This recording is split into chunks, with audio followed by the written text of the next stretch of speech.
میرے نبی تشریف لے جا رہے ہیں، آپ کو آواز آئی یا رسول اللہ، آپ نے یوں دیکھا، کوئی نظر نہیں آیا، پھر آواز آئی یا رسول اللہ، دیکھا تو ایک ہرنی گلے میں رسی چارپائی سے بندھی ہوئی، وہ آپ کو پکار رہی تھی۔ آپ قریب آئے، کیا ہے؟ کہ آپ کا صحابی مجھے پکڑ کے لایا ہے، میں اللہ کی تقدیر پہ راضی ہوں، مطلب ذبح کی جاؤں گا، لیکن میرے چھوٹے چھوٹے بچے ہیں، وہ بھوکے ہیں، اگر آپ مجھے چھوڑ دیں میں ان کو دودھ پلا کے واپس آ جاؤں گی۔ تو آپ نے فرمایا اگر تو واپس نہ آئی تو پھر، کہ اگر میں واپس نہ آئی تو اللہ مجھے جہنم میں ڈال دے جیسے انسانوں کو ڈالے گا۔ تو آپ نے اس کی رسی کھول دی اور وہیں بیٹھ گئے، اس نے دوڑ لگائی اور پہاڑوں میں غائب ہو گئی۔ دیر گزر گئی تو آپ نے دیکھا وہ پہاڑ سے اتر رہی تھی اور آ کر کہا یا رسول اللہ میں حاضر ہوں۔ اللہ اکبر، اسے خبر ہے میں کیوں حاضر ہوں۔ یہ ہمارے فیصل آباد کا بازار والا 10 روپے کے پیچھے وہ جھوٹ بولتا ہے کہ زمین آسمان کانپ اٹھتے ہیں۔ آپ نے اس کو رسی سے باندھ دیا اور پھر بیٹھ گئے۔ دیر گزری، وہ صحابی ہے جنہوں نے پکڑا تھا شکار کے لیے، وہ دیکھ کے پریشان ہو گئے، یا رسول اللہ آپ کیسے؟ کہا بھائی میرا ایک کام ہے چھوٹا سا۔ کہا کیا؟ کہ یہ ہرنی میں ہدیہ مانگتا ہوں آپ سے۔ کہا یا رسول اللہ ہم تو جان قربان کرنے کے پیچھے پھر رہے ہیں، آپ ہرنی کہتے ہیں؟ کہ بس یہ دے دو، لے لو۔ تو آپ نے اس کی رسی گردن سے نکالی، کہ الحق باہلک، جا اپنے بچوں کے پاس چلی جا، سچ نجات دیتا ہے، جھوٹ ہلاک کرتا ہے۔ میرے بچوں ایک ہرنی جتنی سچائی سیکھ لو، اپنی زندگی سے جھوٹ نکالو اگر اللہ کو پسند آنا چاہتے ہو۔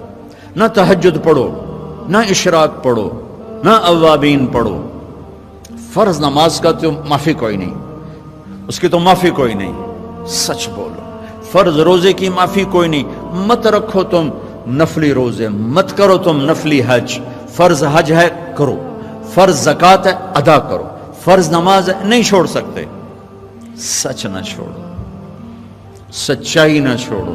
جو قوم جھوٹ اور بددیانت کا شکار ہوتی ہے انہیں دنیا کی کوئی طاقت عزت نہیں دے سکتی، چاہے وہ تہجد گزار ہوں اور چاہے وہ دہریے ہوں۔ اور جو قوم سچ اور امانت پہ کھڑی ہو جاتی ہے انہیں کوئی شے ذلیل نہیں کر سکتی، چاہے وہ ایمان والے ہوں اور چاہے وہ 360 پتھروں کے پجاری ہوں۔ اپنی زندگی سے جھوٹ نکال دو اللہ کے واسطے۔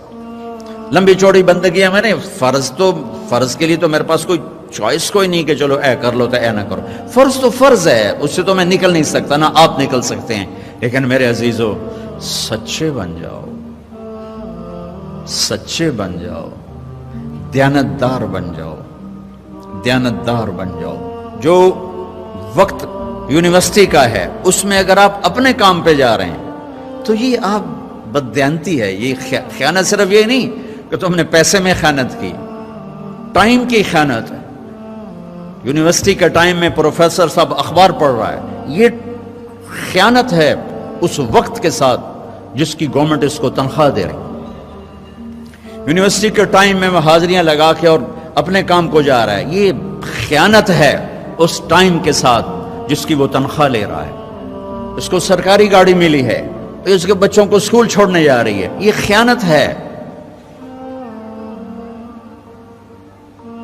بددیانتی اللہ کی نظروں سے گراتی ہے جیسے پتھر اوپر سے نیچے آ کر گرتا ہے، اور دیانت آدمی کو لے جاتی ہے 7 آسمان عرشوں تک پہنچا دیتی ہے دیانتداری۔ جو ٹائم یونیورسٹی کا مقرر ہے اس سے اگر آپ گھنٹہ لیٹ آ رہے ہو، آپ نے 1 گھنٹے کی خیانت کی ہے۔ خیانت صرف پیسے جوڑ مارنے کو نہیں کہتے۔ آپ نے بچوں کو پڑھانا ہے، نہیں پڑھایا، تم نے پڑھنا ہے، تم آئے پڑھنے کے لیے، یہاں تم کسی اور کام میں لگے ہو، تم نے ماں باپ سے بھی خیانت کی، اللہ سے بھی خیانت کی، اس یونیورسٹی کے ساتھ خیانت کی۔ پروفیسر صاحب یونیورسٹی کے ٹائم میں کسی اور کام میں لگا ہوا ہے، یہ خیانت ہے۔